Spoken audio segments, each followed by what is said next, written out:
Day, where we always have something to say about the Toronto Blue Jays. And welcome to the Wine on Line, where we're going to answer your questions and talk about the latest things in Blue Jays land. I'm your host, Adam Peddle. I'm your host, Nicholas Blaylock. And today, guys, a little bit of a disclaimer. I am rocking with the COVID right now. I got the coronavirus. Yeah. Somehow Adam's managed to avoid it. So I don't know. Honestly, GG. I've tested every single morning, and I haven't got it. However, I did feel a little bit ill, previous to you. Right. So I don't know if that was it. I didn't test then, so I don't know, guys. But either way, my it. brain is I'm feeling decent, but it's my brain is definitely slower than normal, and I feel pretty stupid. So apologies in advance if I'm slow to the trigger on it.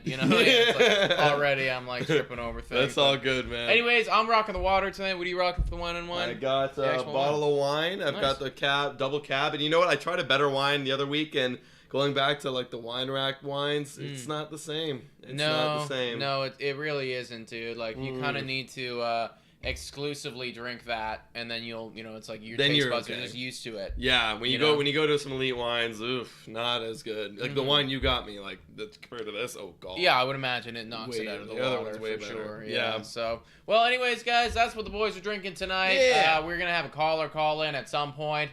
But before we do any of that, and before we talk about baseball and everything, thank you, Sebastian. Hello to everybody who's in here right now. Yeah, hello, June Johnson. Sebastian, how's it going? We do want to touch very quickly, maybe a little bit longer if we get into it. Yeah. But on the extension that Charlie Montoyo had with the Toronto Blue Jays today, man. It kind of feel like it came out of left field. We've been talking so much about Bo, about Vlad, but we have been not talking about the other elite on this team. We've been talking about is just straight up how the Blue Jays, if they're going to fire him or not. That's what we've basically talked about. We've probably made 3 or 4 videos on whether Charlie Montoya should be fired. You guys watch him. So you guys watch him, so we make him. Hey, we're literally talking about another Charlie Montoya video right now. But it's the opposite of firing. He actually got another year onto his deal. 2023 he's going to play through. And some people didn't understand it. Why would you sign him right now? Well, they did the same thing, basically. They had a 4th-year option last year in 2021. They used the option. They want to give him a little bit of security. Say, how much money he got paid? No, I don't think they don't really I'm detail sure. that. I'm actually just curious. It doesn't really matter, but I'm just wondering, how much does Charlie Montoya make? Probably at least a few million, definitely, a couple million, I'd say. It's just he's got to make a decent amount. I'd imagine. I don't know what the average can somebody actually look that up? Figure out? Does someone know? Or just the average MLB manager salary. What is that? You got to think 2 or 3 million. 2 or 3 million. It's got to be. Maybe, maybe the best get 5. Probably. If you win a World Series or do a bunch of stuff. Dodgers manager probably. Yeah, Dave Roberts, potentially. Anyways, Charlie Montoyo did get the extension today, so we are going to be seeing this dude into 2023. Yeah. How do you feel about that, man? How do you feel? I gave my 2 cents on it this morning. Yeah, I mean, I think that, I understand it, because it's just, it's a dude who, we were not looking at even at all, Because, let's say that Charlie Montoyo comes out here and leads this team to 100+ wins or something like that, and it's we make playoffs, we make a deep push. What you don't want to happen at all is that in the offseason, it's your literal brain of this operation is now he's gone, he's getting offers from everybody sort of thing, and it's even though I understand it's Charlie Montoyo, doesn't seem like he does a lot. A change like that from different managers could definitely disrupt the flow of operations. Yeah, it can. Absolutely. And if he had such a great season, you're well, we don't really want to be we want to be thinking about Bo and Vlad extending them. We don't want to be thinking about hiring a new manager, getting a whole new system in here. Yeah. Everyone's comfortable with Charlie. Yeah, everyone likes Charlie. No one has anything bad to say about Charlie, and obviously the management has only good things to say about Charlie. Last year, I remember when kind of that whole Charlie Montoya put his head on a stake, ride him through town and kill him. Kind of thing was going on. The management had come out and said no, we love Charlie. We said especially when they flex his 4th-year option, being he's the guy for the team. And I'm starting to change onto that team now. Look, they're winning, right? If they come out and they make the playoffs this year, we make a deep run. What's Montoyo? What fault of that is Montoyo? Right? No, I mean that would be only his benefit. It's only a benefit, right? And I know people could say a nitpick, oh, I wouldn't make that bullpen move. I wouldn't make that bullpen move. And yeah, the bullpen wasn't good last year, but this is going to be every year you learn, you grow more, right? This is his 4th year being a manager at all in the major leagues. His 4th year total. Right. So it's obviously there's some learning curves, and you've already starting to see the improvements. And we could we still fire him?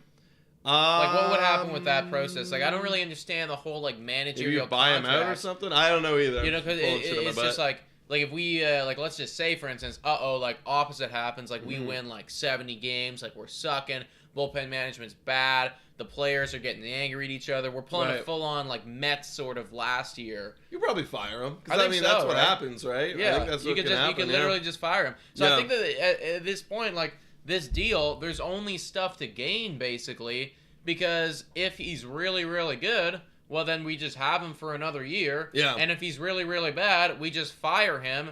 And, you know, what's he make? Like $2-3 million? Yeah, who cares? Whatever. Who cares? You know, we're talking like hundreds of $1 million with player salaries. Yeah. This is like, I fart this money. This is nothing. You know? Like, this will be less than Kirby Yates, and he didn't play at all. He didn't play at all. So, yeah, it's like, I do like it a lot, right? Because it's just like, okay, well, if he's really good, then we have him for next season. If he's really bad, no harm, no foul. And, like, it means that next year, if he is really good or regardless of what happens, we don't need to go through this whole process of, like, getting a new manager. Because the whole thing, too, is, like, you know, it's difficult. It's difficult once you enter free agency. Like, let's say a season finishes and we don't have a manager right now. Yeah. We can still do it. But it's like, it's kind of difficult to walk into free agency and know exactly what we're doing when you don't also have a coach to be like, okay, well, I think this is what we need and blah, blah, blah. Or like get that input. You gotta get a coach early. You gotta get it early. That's what you need to get it immediately. And then it's like, okay, now we can start making deals and like planning out the season and like, what does he think? What do we think? Like, what do we need to develop here? Like, so, yeah. Yeah, I like it. I like it. Also, I want to shout out everybody that's just joining right now. We got Norrell, Nicholas Rebello, Matthew Jenkins, everyone, Joseph. Joseph saying, hope you feel better, Nick. Thank you, man. I appreciate that. Appreciate that a lot. I'm hoping a good sleep tonight, maybe a good sleep tomorrow, and I'll be good by the end of the weekend, I do believe. Yeah. Also, Marshall Owen saying, the highest amount that a manager makes is $4.2 million for Terry Francona, and the lowest is 1.2 for Dave Roberts. Really? Oh, Surprised wow. that Dave Roberts makes like not that much at all. Yeah. And then Joseph saying, well, the highest paid manager was Terry Francona, 4.5. Yeah. And no 10 and number 10 was 1.5. So Montoya is probably in between. Probably, something. Okay, cool. You know, like what, like $2-3 million. That's nothing. That's literally nothing at all. With always an opt-out option, you know. Yeah, it's like we just fire you. Yeah, you're done. You're done. Yeah, easy. Wow, I like it, guys. That's why managers get fired so easily because it's like who cares? Whatever. Like we only pay them like less than a closer. Yeah, but they are the most important part of the team. But arguably so. Yeah. Arguably. Yeah, I mean for sure. Like they're definitely very important. So either way, we got Charlie locked down. Let's I do want to talk more about Charlie, but we do have a caller calling in this evening. We can talk to Daryl about Charlie too. Yeah, get Daryl's opinion. Might as well, man. Let's give Daryl Adams a call. Yeah. I'd love to do it, dudes. Guys, also, it's $3 a month to become a patron, and you can come on to our show just like Daryl's about to do, and we can talk ball. Talk the ball. It's the ball, boys. My brain hurts, Hello? guys. Daryl. Hey. Hello. How you doing, Daryl? Nice to hear from you again, man. Yeah, it's good to hear from you fellas again, too. Yeah. I love it, man. Yo, we were just talking about Charlie Montoyo. What'd you think about that extension today, man? I like it. I think it's really good for them because they seem to play really good with him, so it's great to keep him. Yeah, exactly. That's what we were saying too, man. I know that last year. Hello, by the way, Daryl. But I know that last year it's like so many people. There was a solid like month-long stretch there where everybody wanted Charlie Montoyo gone. Like regardless of what this guy did, he did it wrong. You know, and it was Charlie's fault that we're not winning games. And whenever we do win games, Charlie doesn't get talked about. And I think that the public opinion has kind of changed a little bit on him. Like, you know, it's like, hey, wait a second, like taking ourselves away from that.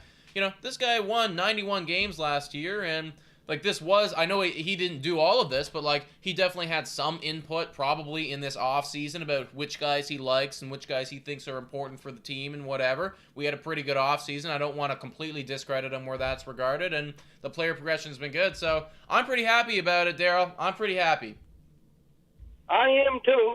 Just hopefully he'll keep up doing the good work that he's doing because he seems to get them fellas moving. Yeah. It does. You know, he's got the bongos going. He's just got great energy. You know what I mean? And he lets.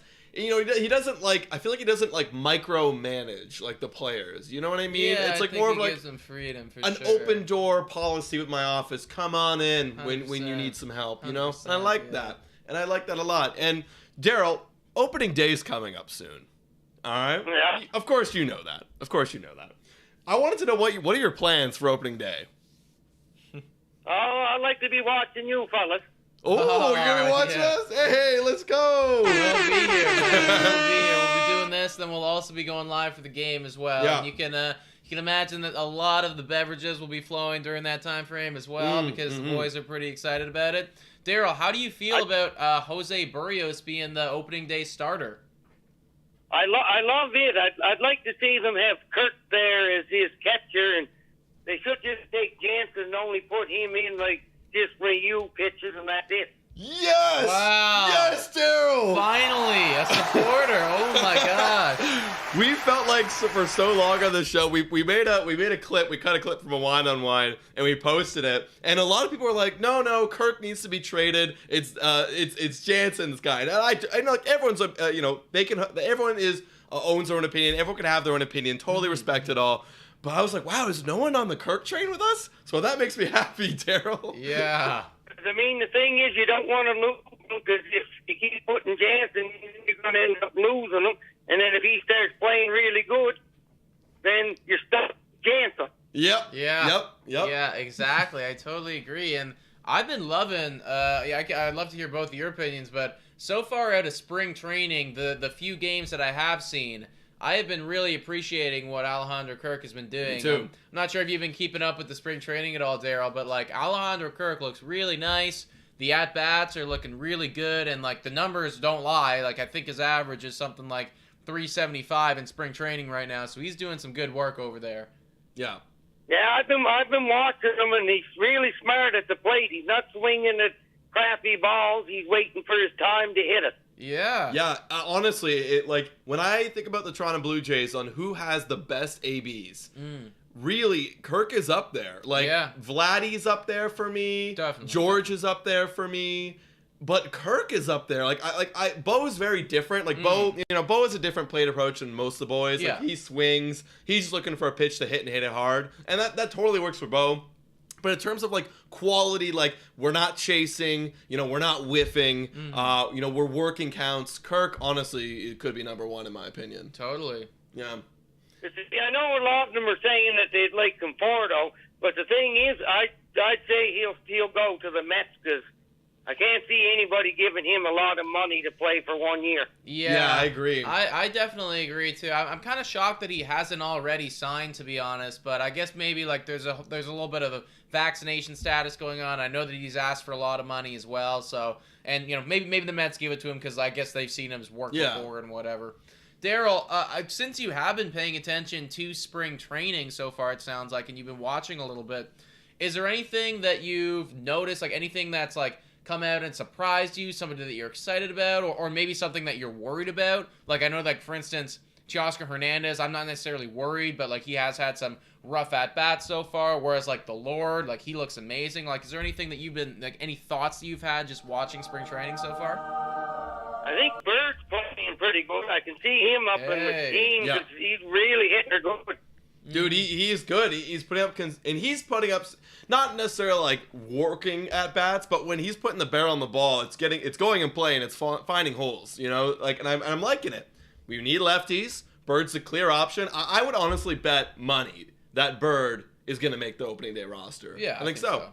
Yeah, I like it. Yeah, and it'd be good to have him, and then you can put somebody as a DH or something like that, and give him some time here and there playing. Yeah. I agree, man, because, again, like, a lot of people forget this, and this was, again, it was a long, long time ago when he made his debut. He's much older now. But when he did, he was a very young guy. I think he was only 21 or 22 years old when he came up. And his first year in the majors was phenomenal.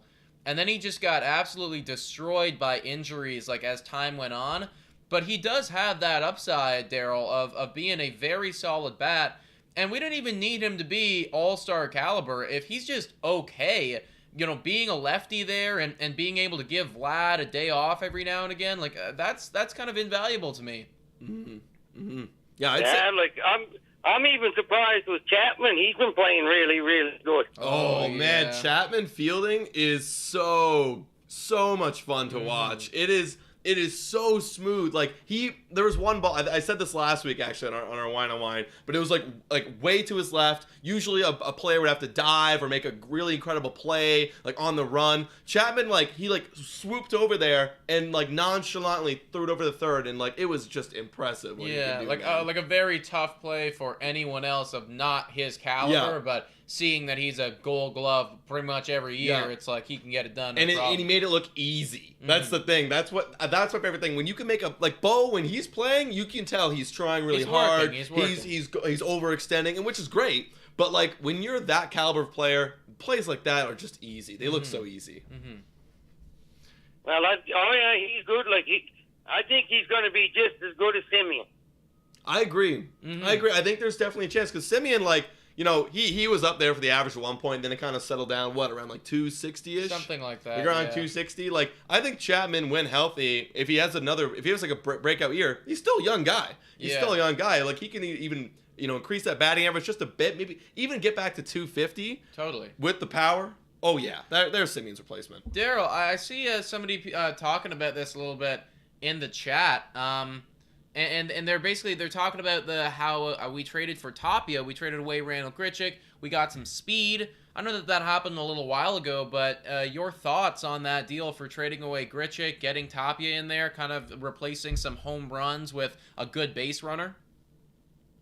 Well, if he plays better than Grichuk was, then wouldn't be too bad. But if he comes out and he's not doing any good and you could have used Grichuk, then it would be a bad trade. Yeah. No, you're right. It's probably one of those we gotta wait and see things. I really do hope that Tapia comes out swinging. I wouldn't be shocked if we end up losing it on a player standpoint. Yeah, because you also got to consider we also got a really young prospect in return. So Tapia overall from a pure stat standpoint, an OPS plus standpoint, is worse than Grichuk. Grichuk had the power, and yes, Tapia has a bit of the average, but I think the power according to stats definitely is outweighing Tapia's ability to hit and run.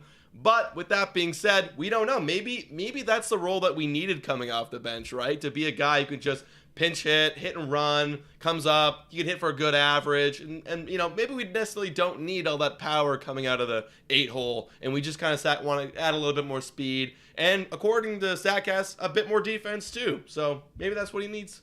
That's what we need. Do you think now J-Ram will sign with the Guardians?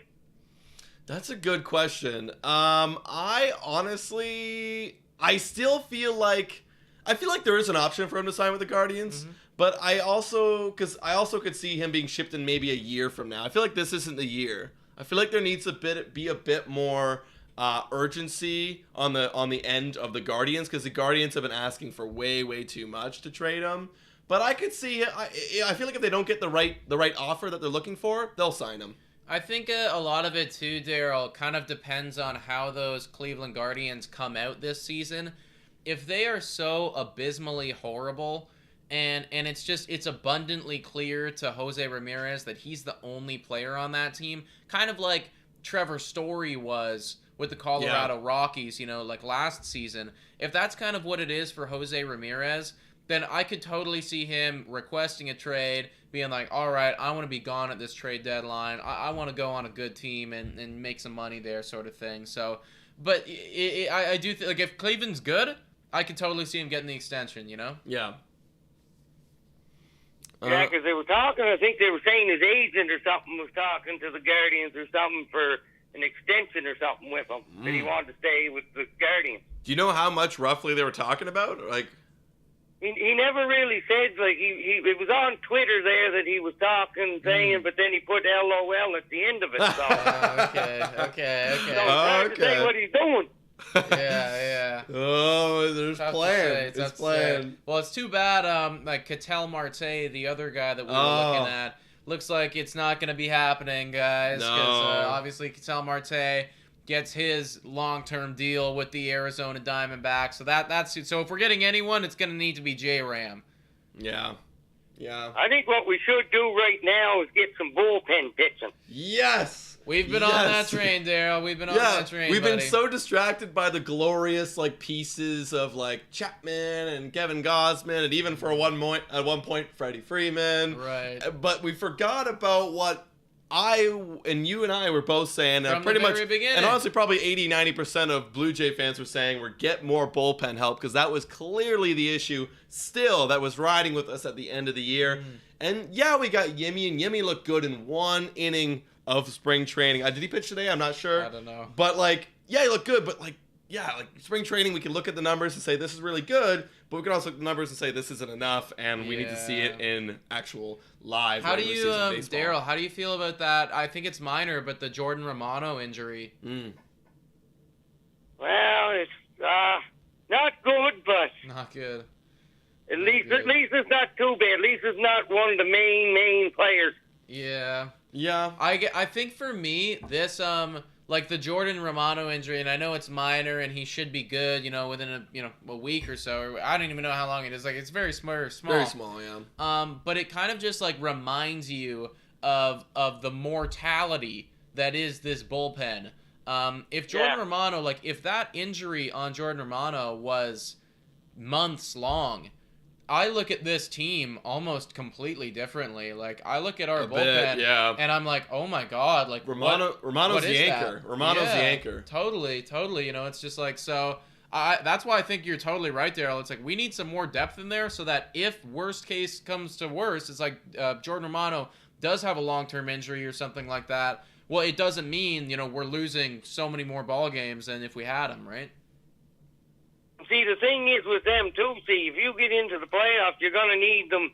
You're gonna need a lot of bullpen if one of the pitchers is playing bad and they have to get out, say, in the fifth inning or something. Yeah, and I don't know if you're watching last postseason, but you saw a lot. The strategy is now like starting pitchers will go 2 times through the order, like maybe 3 times through the order, and then it's bullpen from there on out. Yeah. So it's like if that's the way it's gonna be played, like we do definitely need like 4. Maybe 5 really good guys that we can depend on, Daryl. Also, Daryl. I don't know. Go ahead, Daryl. Go on. I don't know what Gosman's going to be like this year, so. Neither do we. Neither do we. Dude, we because like you look at the last year numbers after Sticky was a little bit not that good, but then there was a moment where he kind of came back and found his way and found a respectable like low 3 ERA. Yep. So I'm hoping that he can get like at least that. Yep. And I know that him and Ray are similar pitchers where they got a fastball and they work off a secondary pitch off that. So maybe him and Pete Walker can establish something just like they did with Robbie Ray in terms of their pitching styles. I agree. Also, Daryl, it's been a pleasure having you. I have one last question. My mom's in the chat, and my dad, he's from Newfoundland. He was born and raised there. Or born in Toronto, raised in Newfoundland. He wants to know where you're from. He said it last time, but where are you from, Daryl?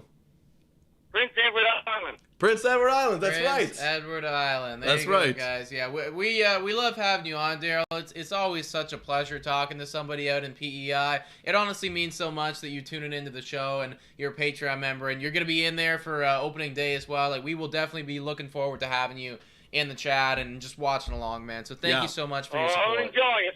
Oh, Daryl, we'll see you April 8th, my man, for opening day. We're excited. So am I. All right. Go Jays go, Go Daryl. Jays go, Daryl. Go. See you. Oh, shoot, I cut him off. Oh, my bad. Anyway, shout out to Daryl. Shout out to Daryl Adams. He's such a pleasure. Yeah. It's like that accent gets me literally every time, guys. It's awesome. It's awesome. He's such a nice person, and like it's just so cool to have somebody out there in PEI tuning in. If you want to like hop on and be just like Daryl, $3 a month, become a Patreon member. You can call into the show, and we love to talk to you guys and answer all your questions and stuff like that. That's right. Speaking of answering questions, Electric Gaming 87. Go Pack, go. Oh, why did I say it? I feel so dirty. Right. Austin Prokopi says, feelings about David Phelps making the team. And I feel pretty good. I like it. Because in the last podcast, I was like, I think David Phelps is going to make the team. Even at, we both kind of thought agreed it. David Phelps is going to be making the squad. But I feel pretty damn good about it. Yeah, no, I do too. I mean, we looked at last year, so I'll go pull up the numbers here. I'd love to see David Phelps stats again, just to remind you guys. But David Phelps, pretty solid last season, even though it wasn't a very, very small sample size. But the way that I look at it, He's like at the end of his career, and we need to be squeezing out every little last piece of juice that this guy has. And if last year is indicative of, there's a little bit of juice left. Oh, sorry guys, let's switch over for the cam. Oh, no problem. But yeah, Look at that. yeah, Not bad. Not bad. Look, I mean, well, we take a look at the innings. 11 games, 10 and 1/3 innings pitched. Yeah, I mean, it's good. You know, it's really good. Obviously, it's a great sample size. So I do want to see what else he's got because, yeah, like you said, you know, he's 35. Can we squeeze anything out of David Phelps? And I think we can. And if we can even get like a low 3 ERA out of David Phelps, mwah, Well, that's all I want. And at the end of the day, that sample size, like I know it's super short, but that's basically the same size of Nate Pearson being in the bullpen being good. Yeah. So it's like if we're gonna give Nate Pearson a shot, like I know he's much younger, but it's like, hey, like might as well give this guy a shot too, right? Like, I agree. I like this guy. I want to hear what everyone else is saying too. You know, like everyone, let us know what you think about David Phelps because he is for sure going to make the team. We picked up this contract. It's locked in. It's locked in, guys. It's locked in. You know, do you think that means that Andrew Vasquez is probably not going to be making the squad? Probably not, unless it all depends what they want to do with Julian Merriweather. That's the thing, right? Yeah. Because if they do, then it's like if they do choose Vasquez, which is a lefty over Julian Merriweather was a righty. I know some people might be thinking like Julian Merriweather, like no, like what do you mean? Like Julian Merriweather is a lock, like he's so elite. Well, not according to right now. It's going around the word of the clubhouse. So we got to see what happens. I want Julian Merriweather. I don't really care about adding the extra lefty if it's Vasquez with not much major league experience. Right. Granted, Merriweather, not a lot of major league experience either. Yeah. So we don't know. Yeah, We'll see. So we'll see. David Phelps is making the squad. We're pretty pleased about it. If he can put up a 0.87 ERA again, then we're laughing. Oh, he's our closer. Yeah. Oh, literally. He's our closer now. Yeah, exactly, dude. And that's the thing as well. We were just talking about how Jordan Romano's injury is very, very troubling, which it is. Granted, it's a very small injury, so this is nothing to worry about. Yeah. But it does call into question.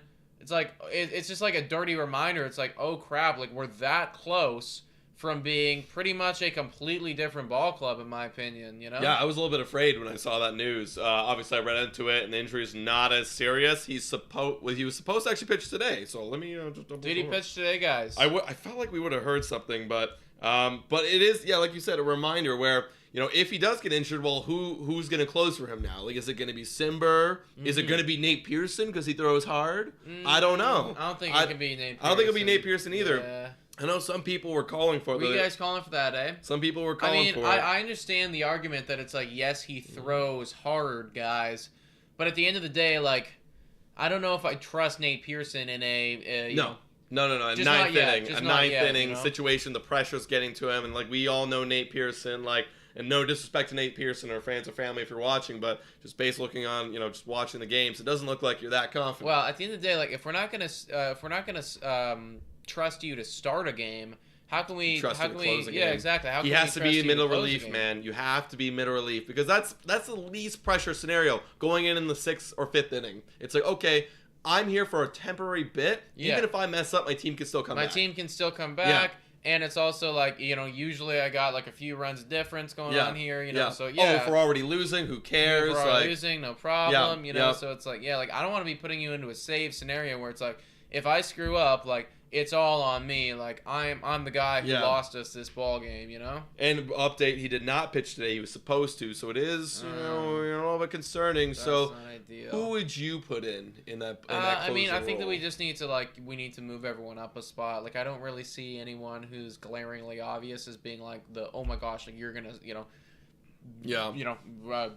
I guess leapfrog everybody else. Sorry, my brain's not working, guys. No, I got you. But like Simber, I mean, like it's probably got to be Adam Simber. Simber, it's easy. I mean, whenever there were situations that happened last year where Romano would be either he was on 2 days back to back and he was resting today, Simber was the guy, and he's someone who I can trust, and he looked trustworthy. In that position, I actually kind of want to pull up his numbers for when he pitches in the 9th inning.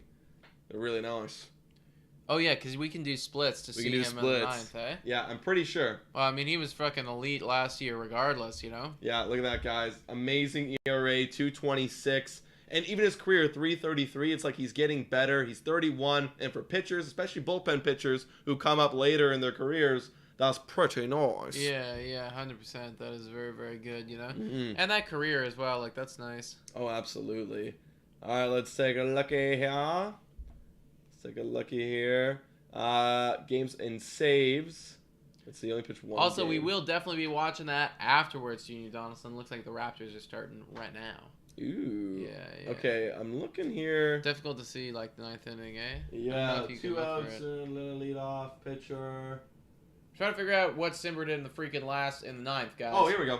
Boom. In the 9th inning last year, where's his ERA? He had a 0.73 ERA, and he had how many innings pitched? He had 12.1. That's not bad. Not bad. That's pretty much exactly the Nate Pearson sample size, 12 innings. And, I mean, like, far better. Dude, look, he gets better as the pressure goes on. Look, it goes up to 270 in the 8th, 375 in the 7th, and I guess these are just random crap.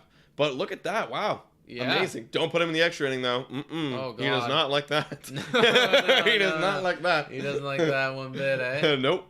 I wonder how, like, you know, indicative these stats are of things, you know? Because I always wonder, it's just like... Totally, man.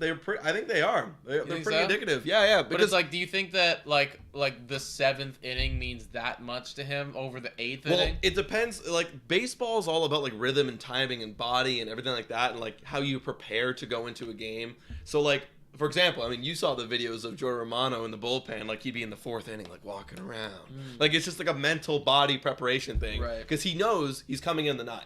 Right? So whereas, like, if someone who doesn't know their role in the bullpen is like, I'm just going to go in whenever, it's like, then it can kind of disrupt the flow. Those guys typically don't do that well. But with Simber, if he knows I am a late inning guy, oh crap, I'm in the 7th now?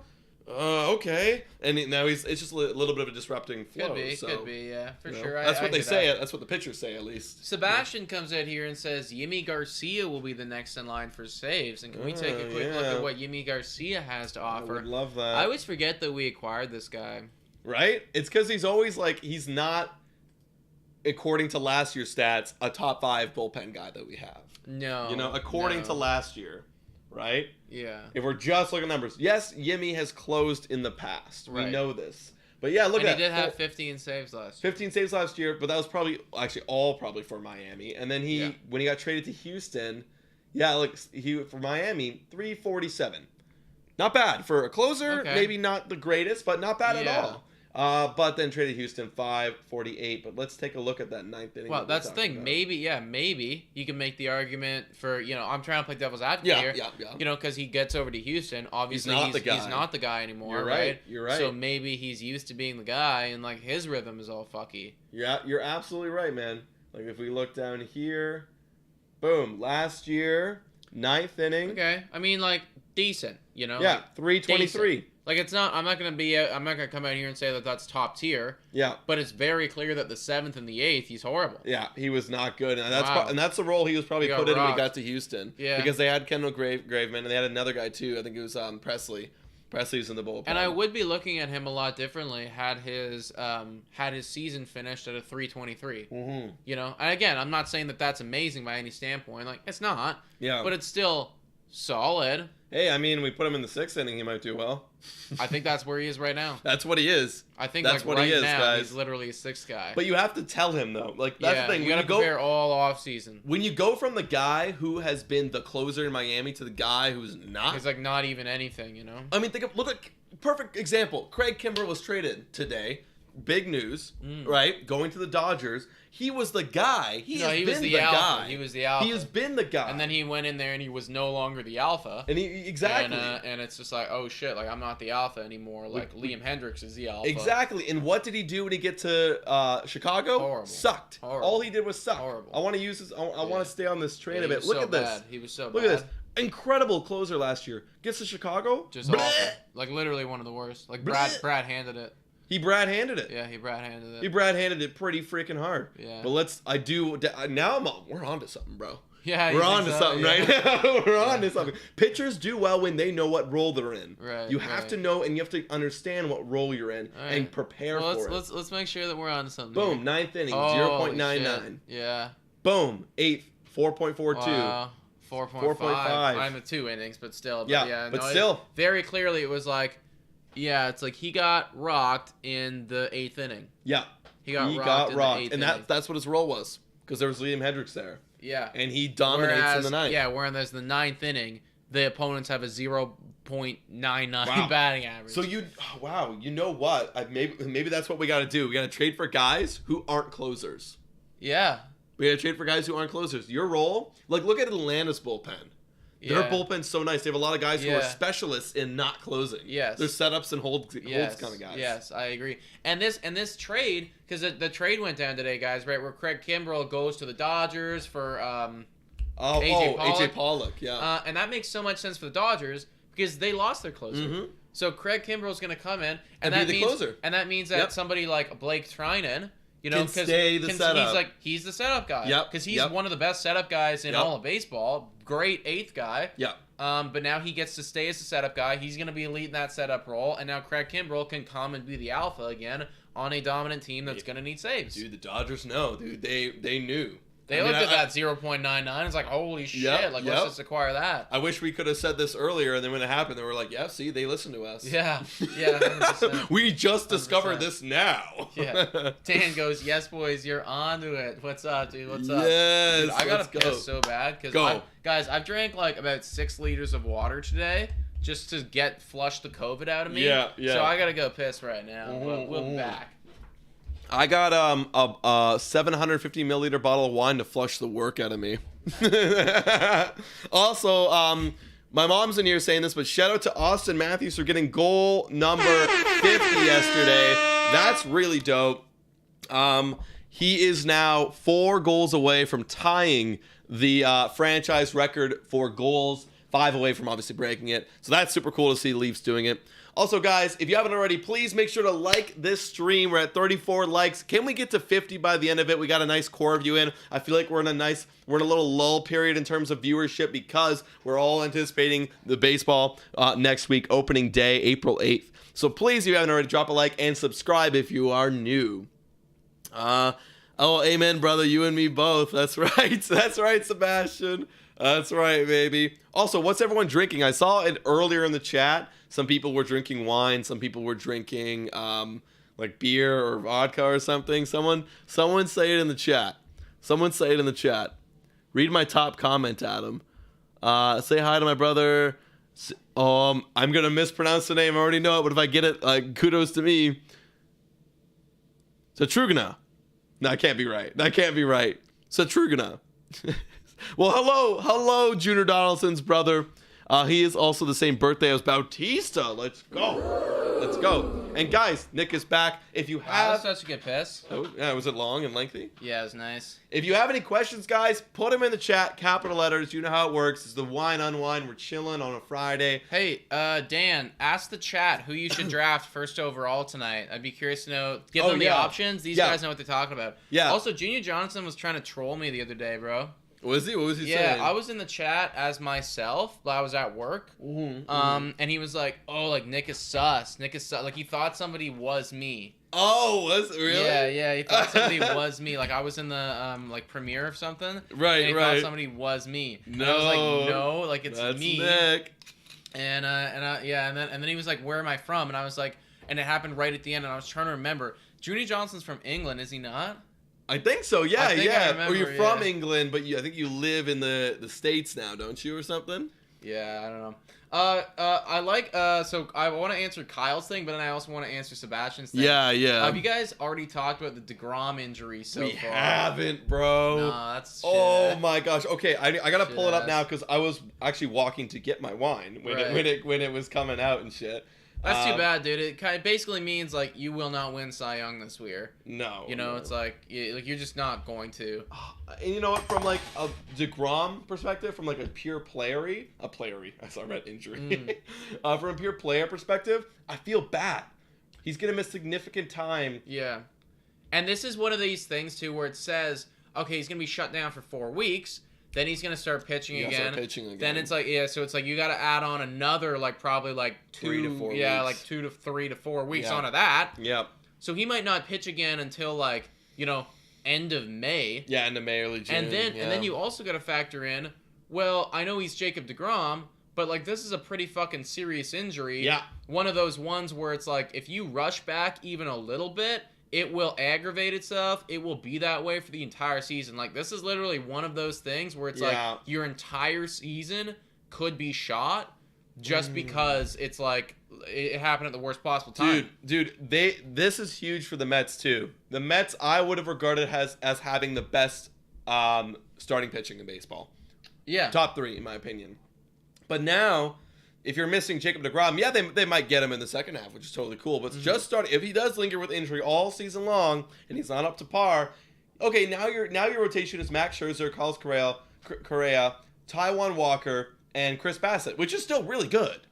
That's still really good. Still incredible. That's still really still good. Really fucking good. But like, yeah, you're missing arguably the head of the rotation. Absolutely. Yeah. Definitely the head of the rotation. He's the head. He's the best. He's the best pitcher in baseball. He's been there for a long time. One of our fantasy mates, Trevor, said he's the CMC of baseball. Right. He's turning out to be, apparently, last 2 years. That's the thing, though. It's like, at the end of the day, like, sure, like, like you could be the best pitcher in baseball, but I don't know if we can continue to call you that after this. Like, if you come, it depends what happens. Exactly. Like, I'm not sure. Like, you have to come back. And you have to be like, oh my god, because I don't look at CMC as being the best running back in football anymore. No, I don't. I don't. It's just like because he's the most talented, probably. Could be, arguably. Maybe he's in the best system. Who knows? Right? It's like arguably right, but it's like like because DeGrom, it's like you got hurt last year, you getting hurt again. And it's like I can't be talking about you like that anymore. Yeah, I mean the title for best in baseball is up for grabs, I'd say, with this Jacob deGrom injury, and my guys would be like. Obviously, Cole's still in the conversation. Corbin Burns, Zach Wheeler, Woodruff, a lot of NL guys. Honestly, a lot of NL guys. But those are definitely the best. Pretty much, in baseball. It's like it seems like Garrett Cole, like in the AL, it's like it's him, and then it's kind of like a pretty sizable drop. It would be like I guess it'd be like Gosman and Ray. Arguably, just based on but the thing is they don't have the track records like Cole does, right? No, definitely. They've been like a fucking roller coaster and then like one elite year and then so if those guys do it again, then they're definitely there. Also, guys, Dan has to choose from Yordan Alvarez, Luis Robert, or Manny Machado for his first overall pick in fantasy baseball. We're doing a draft later tonight. The reason that it's those guys is because we all have different keepers, so those guys weren't keepers. So out of Yordan Alvarez, Luis Robert, or Manny Machado, who do you guys think that Dan should draft? Let him know. Let him know, guys. Also, MLB Network reporting, this is Del Kerma, saying mild hamstring issues on Scherzer. Holy fuck, eh? Dude, okay. Obviously, I don't like injuries on players. We've talked about this, but from a Mets standpoint, I hate the Mets. If their players start dropping, I hate them. How would you feel? Pretty good.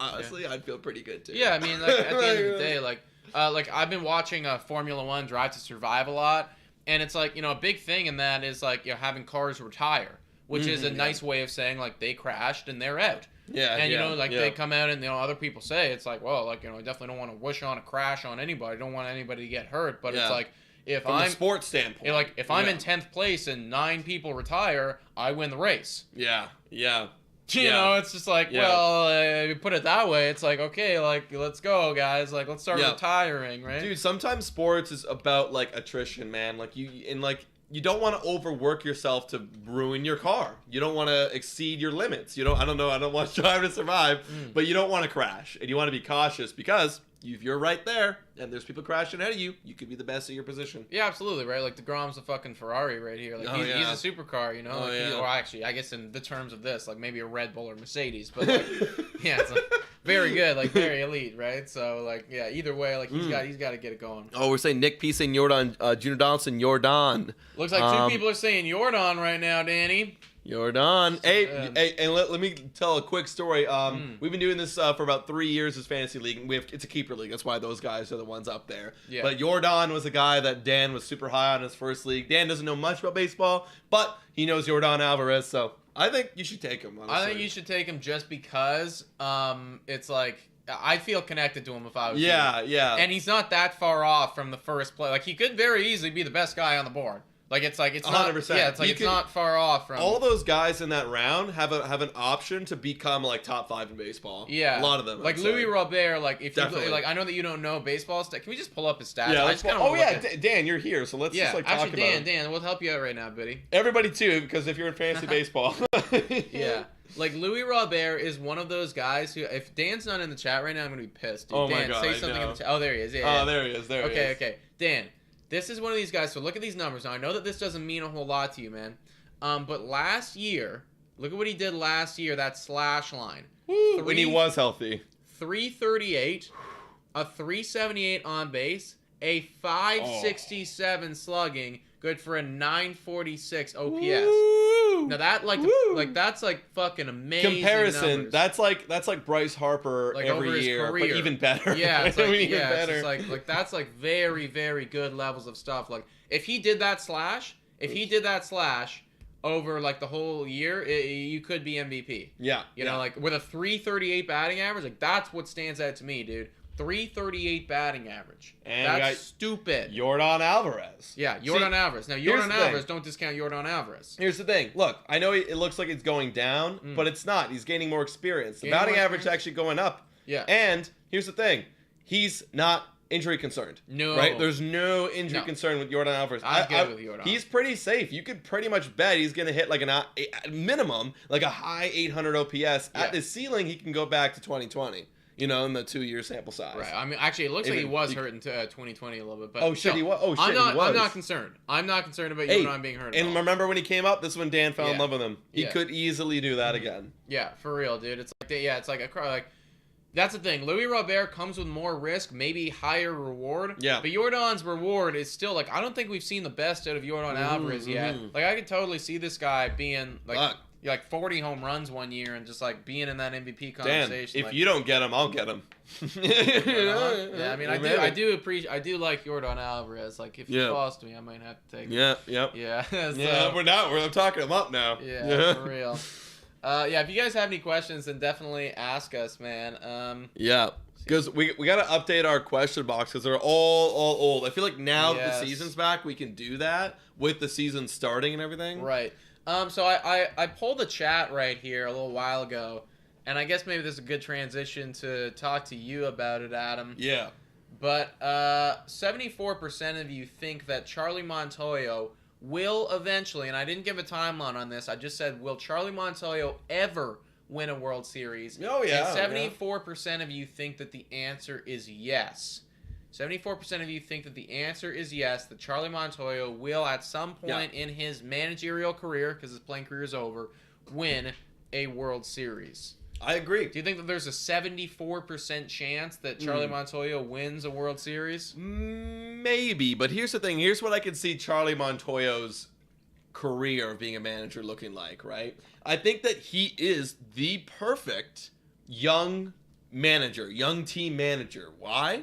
Because if you have a team full of young guys and it's very calming, you know, it's not intimidating, it's very open, it's very family-centered kind of thing, very bonding. Because that's what the Toronto Blue Jays are. It's family. It feels like a family in that. Obviously, I've never been there. Right. But that's what the reports have said from the players. Right. So I think that's the best young manager for team. Well, now, with that being said, I think beyond the Blue Jays, he might be hired as that type of guy. Like, oh crap, this is what he done with the Blue Jays. We took him from nothing, got these young stars. We competed. Hey, maybe we even win a World Series, and there you go. There's 74% right there. But if we're like, oh well, we could win him with him, right? I think so. Yeah, it's I get like again, it all depends on. I think that this next season is going to determine a lot for Charlie Montoyo. You know, like leashes are short for managers. Leashes are definitely short, so you need to put up results. If Charlie Montoyo has us win 100 games, like his career just got extended by several seasons. Oh yeah. You know, because like you're gonna keep looking. People are gonna keep looking back, being like, "Oh wow, like what, can you just do that on our team?" Yeah. You know, or we're gonna keep being like, "Just do it again, just do it again." This is the year where Charlie Montoyo's managerial record is gonna go above 500 because right now he's sitting at a 190 and 194. Oh yeah. It's going to go by, unless we're ass, and then it's going to go above 500. If it doesn't go above 500, he will be fired. Yeah, absolutely. He will be fired if it doesn't go above 500. Absolutely. You know? Yeah, and that's really impressive. You think about it, right? 2019, he had 95 losses. Yeah. So he only lost 99 more games between, out of 100, and I'm doing the math now because the 2020 is kind of screwing me up, 122 games. Right. He lost 99 of those. So what's the math there ever since 2019? Like, how many wins is that? Wait, sorry, say that one more time. I got it. I have 2, time understanding exactly. I know. So he since 2019, when the team was absolutely ass, he's gone 123 and 99. Yeah.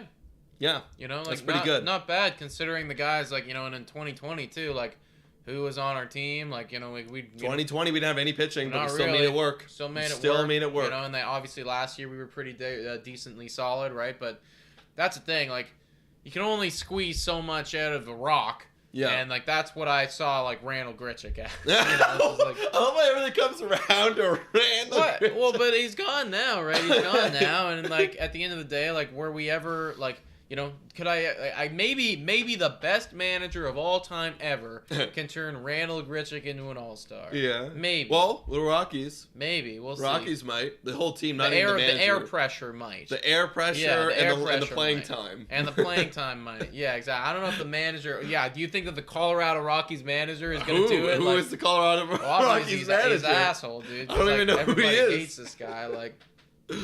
Oh, my God. You got questions if they in miss here? playoffs, how could they possibly bring him back? They won't, Matt. I don't think that they will. Unless we miss playoffs like we did again. Unless it's like one game. Yeah, it's like then a one game, and it's again. like, and we did like 90 wins again. It's like, well, I think what would be, it's so hard to say because like it all depends on how the storyline goes. That's the thing, right? Like if you get absolutely like just they're totally annihilated by injuries, well, okay, like that's not Montoya's fault. It's not Montoya's fault. Like if we're literally like the bullpen's annihilated and like Vlad's down and Bo's down and George is spotty, like what can you do? You can't do anything about that. If most people are healthy, right? Because there will be an injury here and there, like there was last year. Like I think our lineup for the most of the year was pretty healthy, other than George Springer. No, we were pretty good. And like Bo Bichette and like something. At the end of the day, if we had that again, like I don't want George Springer to do that. But if we had that exact same thing again, like I'd take it. Oh, 100%. Worst seasons are going to be had. Yeah. You know, we're already seeing, like, look at the fucking Padres. Dude, their best player is gone. Yeah. And, dude, and DeGrom. You know, it's like, literally, it's like, this could be happening to us, so it's like, just cross your fingers. Like, if we could get George Springer for half the season and that's it, like, fine, I'll take it, man. So, with that being said, if we had injuries like we did last year, and yes, I know bullpen was definitely the most injured place of our team. But let's say they're healthy, too. And how many wins would it take for you to be like, Montoya, get out of here? Like, how many wins? Under. If everybody's healthy. If, like, kind of like what we had last year. Pretty fortunate. I do think that you need to start asking some serious questions. Like, if we had this exact baseball team, you have to start asking questions, you know, like, around that 500 mark, maybe a little bit above 81 and 81. Like, yeah. I 500 mark, I'd say. Or it's just, like, even around, like, if we're just, like... If we're just a like 500 80, team. or 85 or something, like I think you got to start asking questions at that too. Yeah, I feel like you'd still get another year, Montoya. You might be able to. But it's like chopping block time, but buddy. But it's like, oh it's crap, like really, like that's all you can do. Like I would say, 85 wins. I'd be like, okay, it's chopping block time. But if it was like something like, if we're touching under 80 wins. If we're looking at 70, like I don't think that, because if we're doing 70, like then something has to, like he's a scapegoat, right? Yeah, it's like something has to happen. Something's wrong here. Something's on that, right? We walked into the season being on a lot of people's, like, you know, at least a very minimum, even the haters, like top 8 teams. Oh, dude, yeah, you know? the so lovers are like top 5, top 4. Exactly, right. So it's like at the very least, like, well, that's got to be like at the very minimum, like 85, 86 wins, like when you're hitting your floor. So the expectation this year, like last year, when I think we had this conversation around a week before we went into the regular season, and like I remember you asked me like, "What's your expectation for the year?" And mine was, "I hope that we can make playoffs. If we get close, that's good enough for me." And we did it. My expectations were met. Mine this year are make playoffs or I'm disappointed. Oh, very straight much up. so. If we don't make playoffs, I am disappointed. I think that we need to win a round in playoffs too. That's my like I'm happy with the season. If we can get past, well, the thing is like you know what? If we lose in the, let's say we don't win. Okay, it's 2 scenarios. Right. If we go into the wild card series, we gotta win it. It's best of 3. I know it's short, but if we lose there, I will be disappointed. 100%. But if we win the division and then we end up losing the LDS, I'll be upset, but I won't be disappointed. I think that's good progress because we won the division. Right. You know what I mean? I mean, I hear what you're saying. I just think that. And I know that the guys have to grow and everything like that. It's hard to see how we're possibly going to have a better team on paper than we do now. Yeah, it's other than bullpen. Right? That's because it. at the end of the day, and, how many good years are left of Kevin Gausman? How many good years are left of George Springer? How many healthy years are left of years. So it's just like I want to squeeze as much juice that we have out of George Springer and Kevin Gausman, even Ryu that we have right now, right? Even Ryu. And like, how many years are we going to be able to have all those guys as well as Tio, as well as the Lord, right? So this is kind of the window now. It's pretty packed. It's kind of like, like I understand what you're saying. Like you definitely I'll feel good that we made a progression. But at the same point, I'm like, I do think that this is right now a World Series contending ball club that needs to be like pushing for that. And I'm not gonna be upset if we don't win the World Series, but like, I don't want to be letting us off easy. So you're saying ALCS? That's your expectation? I think that this team should like. That's not my expectation, but that's where I'd be like, okay, like we did good. We did good. We did exactly like if you did that, I'd be like, all right, like everybody did what they're supposed to be doing. So your expectation is meet playoffs. What you'd hope for is ALCS. Yeah. Okay. Honestly, me too. I do want to make ALCS. I do want to make a run. Like I think I would be disappointed if we made it to the ALDS and then lost.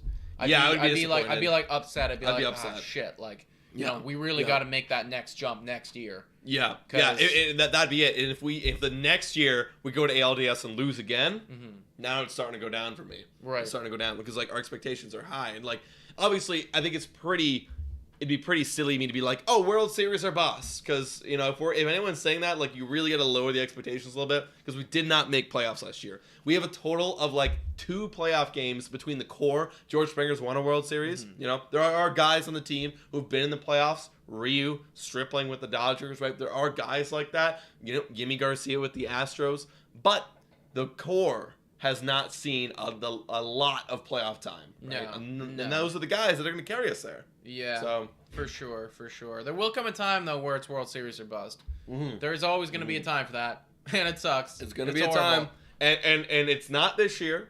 It could if we end up going to the LCS next year and losing. Yeah.